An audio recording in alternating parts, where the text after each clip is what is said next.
Merhabalar sevgili arkadaşlar. Kanalıma hoş geldiniz. Abone olmadıysanız eğer sağdaki abone ol yazısına tıklayarak ücretsiz abone olabilirsiniz. Evet, sizlere bugün bu modeli nasıl yaptığımı göstereceğim. Böyle çok kolay, basit bir model. Çanta için başladım ben. İstediğiniz iplerle istediğiniz şekilde örebilirsiniz. Burası arka kısmı, burası ön kısmı ve birlikte örüyoruz. Bunu beraber örüyoruz. Şimdi kısa bir parçada sizlere göstermeye çalışacağım. Sarı ve kahve kullandım. Yine aynı renklerde göstereceğim şimdi sizlere. Böyle battaniyeler, kırlentler, hırkalar, birçok modelde kullanabilirsiniz. Şimdi zincir çekerek başlıyoruz. Tabii ne yapacaksınız ona göre zincir çekmeniz lazım. Ben sayısız şöyle gösterebileceğim şekilde zincir çekerek sizlere göstermeye çalışacağım.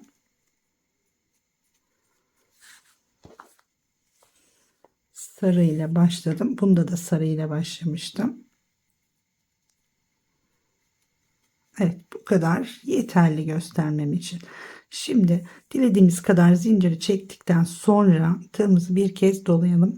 1 2 3 4 dördüncü zincire giriyoruz. İkili trabzan. Hemen yanına tekrar bir ikili trabzan daha. Kenar zinciriyle beraber 3 tane trabzanımız olacak. 2 tane zincir çekiyoruz. Sonra 1 2 3 üçüncü zincire batarak tekrar yan yana 3 tane trabzan yapıyoruz. 2 hemen yanına 3 tekrar 2 zincir 1 2 3 üçüncü zincire geliyorum. 1 2 ve 3 2 zincir tekrar 1 2 3 bu şekilde sıra sonuna kadar devam ediyoruz. 3 trabzan 2 zincir 3 trabzan olacak.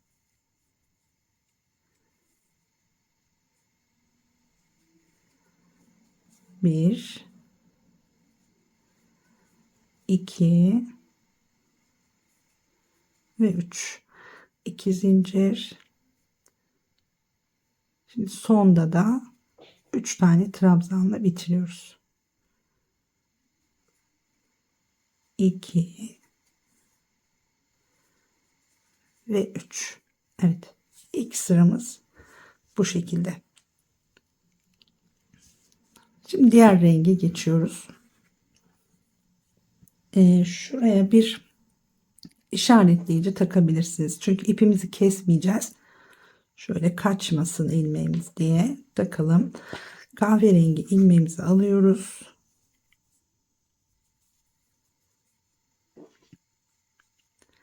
Bakın örgümüzün burada bitirdik. Buradan ipimizi takıyoruz.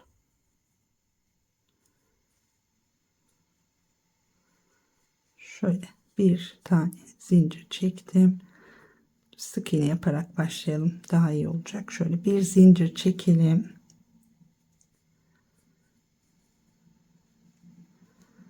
İki tane de zincir çekiyorum.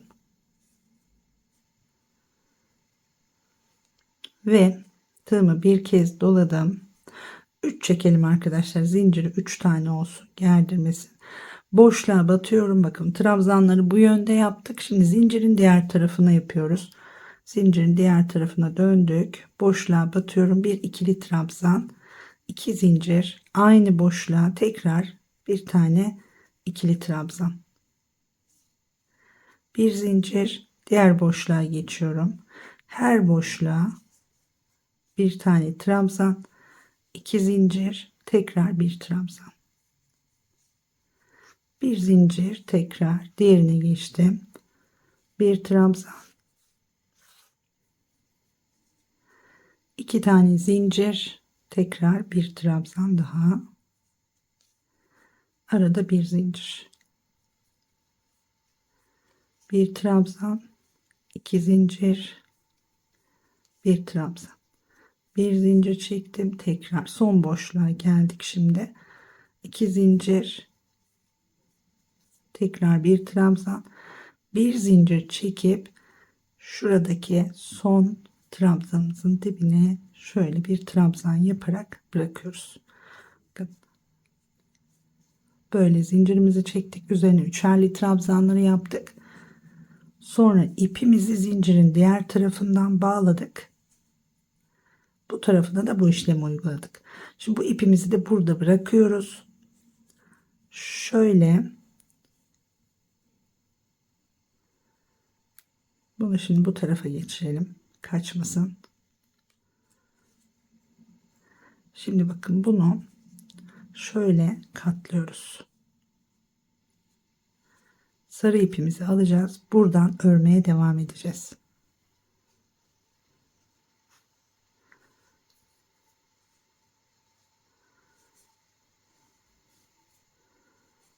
Şu şekilde katlıyorum. Buradaki her boşluk arkadaki V ile denk geliyor. Bakın her boşluk. Şimdi şöyle birleştirelim hemen buraya. Bir sık iğne yaparak birleştirdim. 1, 2, 3, 4 tane zincir çektim. Sarılarla yaptığım yerin ortası 2 zincir çektiğim yer ve arkada 2 zincir çektiğim V'lerin ortası. İkisine beraber batıyoruz. 3 tane trabzan yapıyoruz.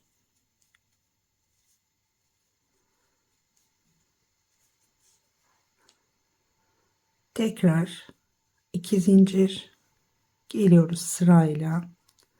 Diğer boşluğa giriyoruz. Bakın bu boşluk arkadaki V'nin hizasında olacak zaten.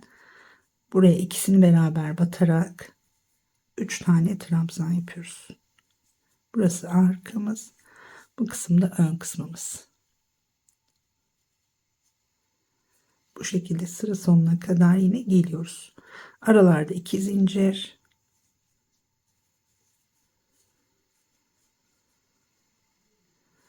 İkisini birden alıyorum. Bakın sarı ve kahveyi. 1, 2 ve 3. Tekrar 2 zincir.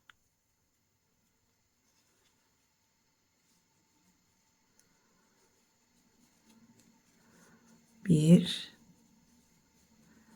2 ve 3. Evet, 2 zincir sona geldik. Sonda da yine son boşluğa giriyoruz. Arkadaki V ile beraber giriyoruz.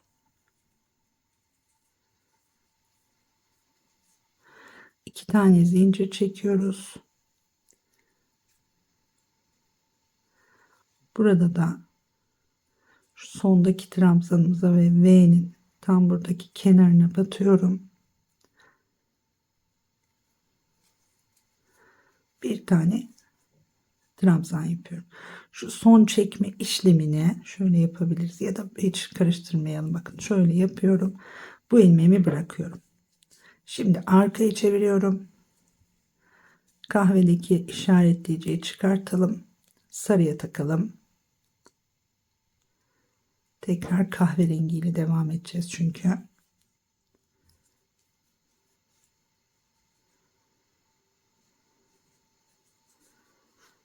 Bir, iki tane zincirimi çektim. Bakın burada şurada bir boşluğumuz var. Burayla birleştirmiyorum. Sarıyla birleştirmiyorum. 2, 3, 4 tane zincir çektim.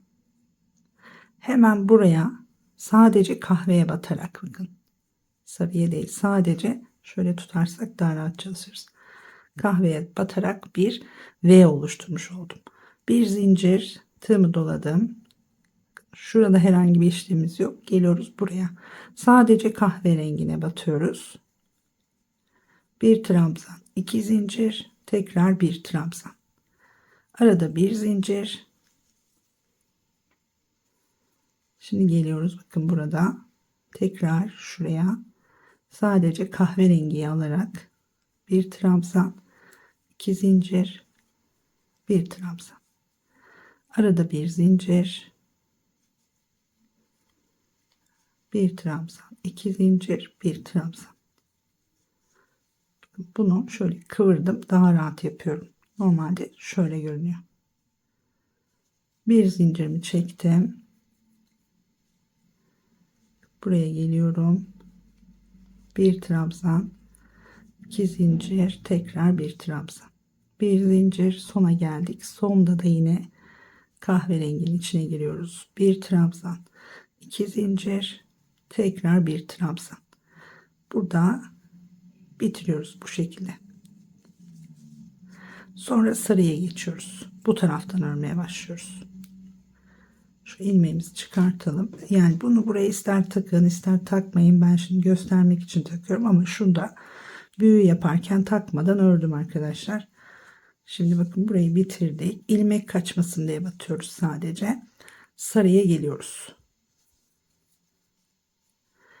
2 tane zincir. Boşluğa 3 tane trabzan yapacağız. Yani zincir birinci trabzanımız olacak. İkinciyi yapmış oldum. Şimdi üçüncüyü.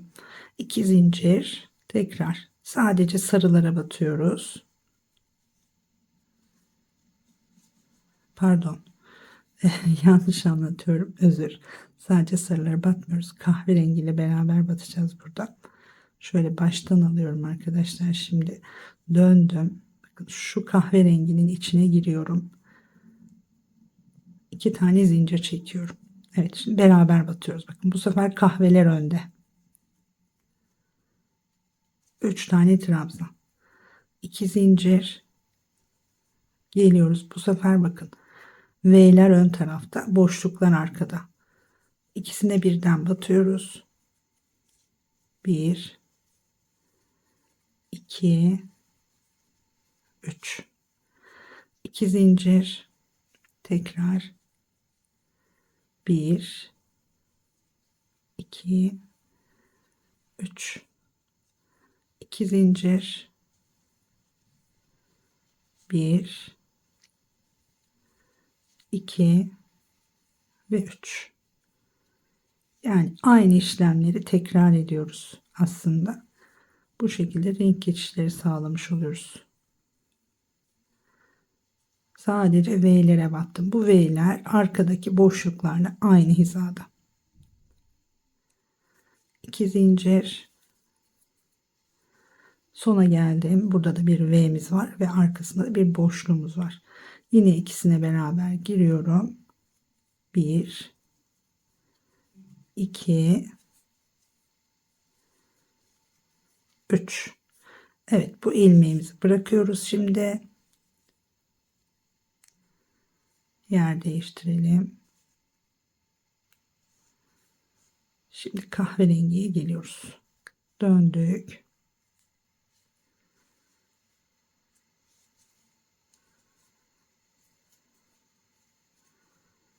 Pardon, kahveyi dolayacağız. Şöyle 2 zincir çekelim. Bakın, şimdi bunu şöyle yapıyoruz. Kahverengini öreceğiz. Şuradaki 2 zincir çektiğimiz sadece kahvelere batarak. 2 tane zincirimi çektim. 3 4 yaptım buraya. Geliyorum, bakın buradaki kahverenginin içine batıyorum. Bir tane trabzan, 2 zincir. Aynı yere tekrar. Arada bir zincir. 2 zincir tekrar. Sadece kahvenin içine.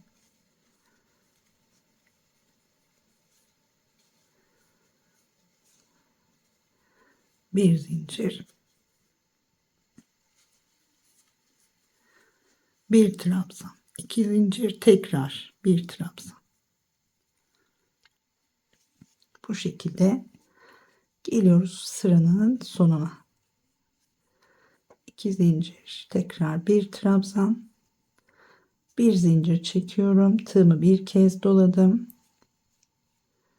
şuradaki kahveye batarak bir tane trabzan yapıyorum. Evet, tekrar şimdi bu işaretleyiciyi buraya takalım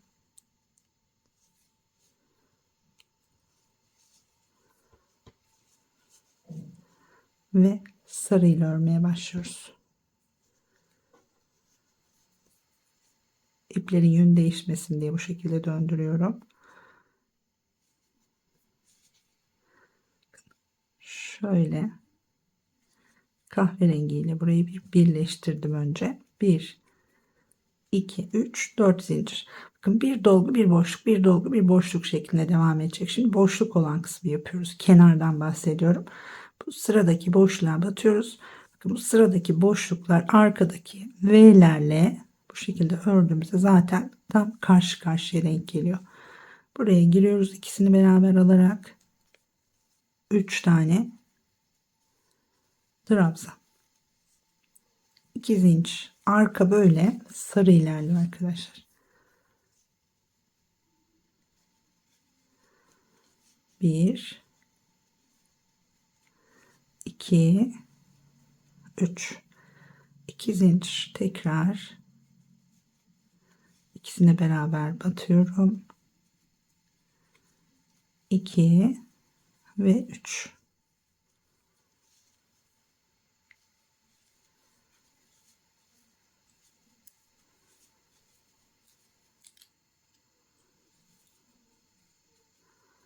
İki zincir.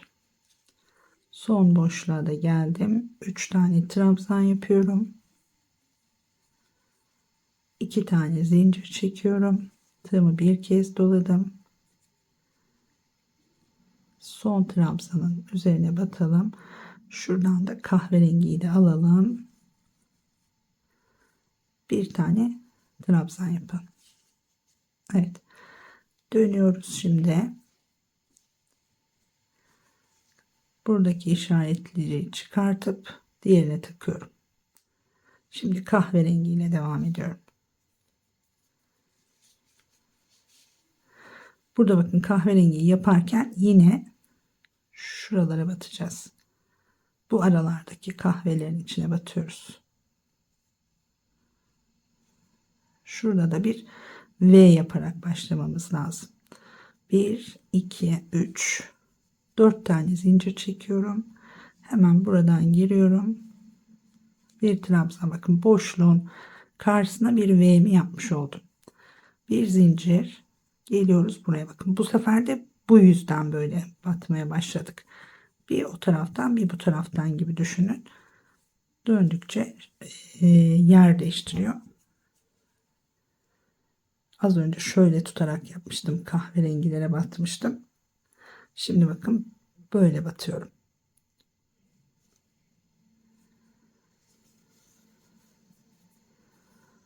Evet, iplerin yönünü değiştirmemekte fayda var. 2 tane ip ama yine de şu biri şurada biri şurada o hizayı yakalarsak iyi olur. Şimdi geliyorum tekrar. 2 tane zincir sadece kahverenginin arasına girerek V'ler oluşturuyorum. Şurayı şöyle kıvırıyorum bakın.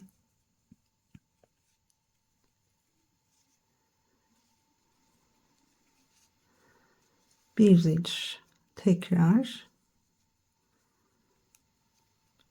bir trabzan, 2 zincir, bir trabzan, aralarda da bir zincir, sonda da yine bir tane V yapıyoruz. Bunlara V diyorum ben. Şöyle bitirdim.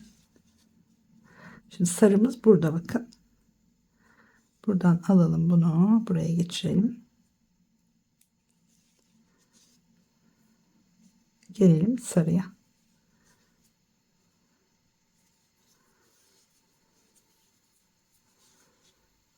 Hemen buradaki boşluğun içine şöyle kaydırıyorum. Önce 3 tane zincir çekiyorum ve boşluğa batarak, yani V'ye batıyorum, arkada da boşluğa batmış oluyorum. 2 tane trabzan, zincirle beraber 3, 2 zincir tekrar, bakın V'lerle boşluklar aynı hizada. İkisini beraber batıyoruz. 3 tane trabzan yapıyoruz. 1 2 3, 2 zincir, 1 2 ve 3. Bu kadar aslında model. Çok kolay, çok basit arkadaşlar. Benim çok hoşuma gitti. Umarım sizler de beğenirsiniz. Beğendiyseniz videoyu beğen tuşuna basmayı unutmayın. Abone olmayan arkadaşlar varsa da yine sağdan abone ol yazısına tıklayarak ücretsiz abone olabilirler. Bu şekilde devam ediyoruz. Sanıyorum anlaşılmayan bir şey yoktur diye düşünüyorum ama yine de sormak istediğiniz şeyler olursa lütfen bana yorumlarda yazın. Farklı neler yapılabilir? Aklınıza gelen farklı ürünler varsa onları da yazarsanız sevinirim. Bana da fikir oluyor çünkü. Bu şekilde. Şurada büyük halimiz. Biraz daha model ilerleyince tabii büyük yapınca daha gösterişli duruyor.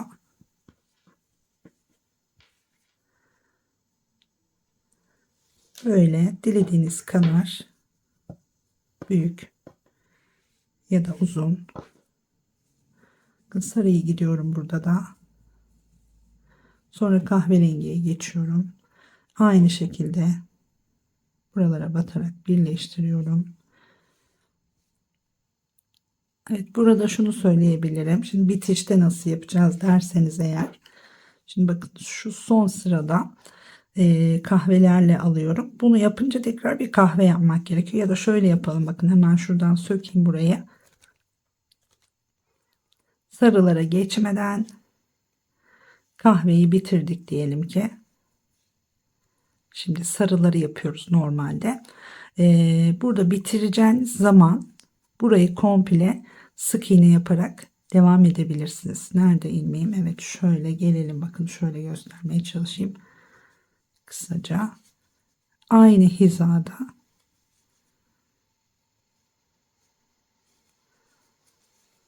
şöyle 2 zincir de çekebilirsiniz. Buralara 2 tane sık iğne de yapabilirsiniz. Ya da komple sık iğne de yapabilirsiniz. İki ucu beraber burada şöyle birleştirmiş oluyoruz. Bakın. Burayı bu şekilde kapatabilirsiniz. Evet, umarım beğenmişsinizdir. Teşekkürler izlediğiniz için. Daha güzel modellerde görüşmek üzere diyorum. Hoşça kalın.